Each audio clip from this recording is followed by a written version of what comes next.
Nagkasagutan at nagkainitan na magkakampi na si Poy Eram at Kubuntin. Gusto pa atang ayain ang suntukan ni Eram. Another epic game. Mamaw si Adrian Nocom. Game 3 semifinals matchup sa pagitan ng TNT Tropang Giga at Rain or Shine Elasto Painters. A much needed win nga ito para sa Ross dahil lamang na nga ng 2-0 sa series ang TNT. Malaking kawalan naman nga sa Tropang Giga si Jason Castro na hindi na makakalaro sa buong season matapos itong ma-injury noong game 2. Palitan nga kaagad ng baskets ang both teams sa pagsisimula ng first quarter. Walang takot na inatake ni Nocom ang depensa ni Ronde sa fast break para sa kanyang 2-point layup. Talsik nga dyan ang TNT import pero sumagot din naman nga kaagad si Hollis Jefferson ng isa namang slam dunk sa kabila. Halfway mark ay biglang arangkada nga ang opensa ng TNT kung saan bahagya nga silang nagkaroon ng 9-point lead. Step up na nga sa kanilang opensa si Poy Eram na nagkaroon ng 5 straight points pero after nga nyan ay biglang init naman nga ang outside shooting ng Ross sa late minutes sa pangunan ni Gabe Norwood na naging instant impact sa kanilang opensa. Sa kanyang ginawang 2 straight 3-point shot, tabla na nga ang score after ng first frame sa score na all 21. Second quarter ay back and forth pa rin nga ang opensa ng dalawang kupunan. Agresibo nga kaagad offensively si Kit Datu para sa Ross na nagkaroon ng 2 early field goal. Naging balanse naman nga ang opensa ng TNT. Madalas nga ang lead changes at deadlock this quarter. Another fearless drive para kay Nocom sa fast break. Nakapagpasabit pa nga siya dyan ng foul kay Oftana. Nagkaroon nga ng run ng Ross sa late minutes kung saan bahagya nga silang nagkaroon ng 7-point lead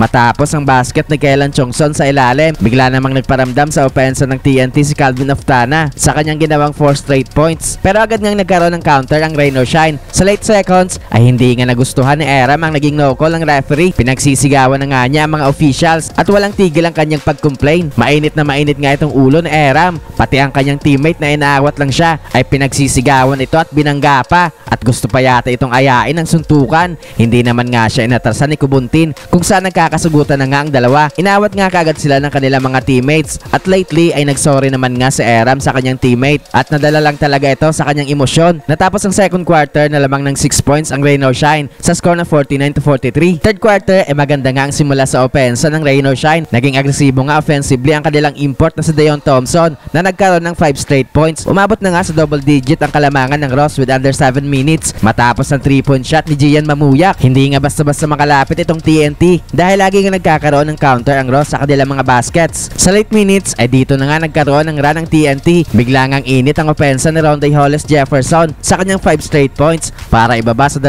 puntos ang kanilang hinahabol after ng third frame sa score ng 75-73. Fourth quarter ay take over na nga sa laro si RHJ. Tuluyan na nga nakuha ng TNT ang kalamangan matapos ang and one play ni Ronde. Back and forth na nga ulit ang opensa ng both teams. Dinakdakan pa ng harap-harapan ni Hollis Jefferson si Kellen Chongson. Gandang fake naman ni Nocom sa transition para sa kanyang 2 points and 1. Palitan na nga ng lamang ang dalawang kupunan entering the halfway mark. Unstoppable pa rin nga itong mga driving layup ni Nocom. 3-minute mark ay nagkaroon nga ng 6-point lead ang Rain or Shine. Well na-maintain nga ng Ross ang kanilang lamang na yan. Kaya sa uli nga ay panalo ang Rain or Shine para makaisa sa serye.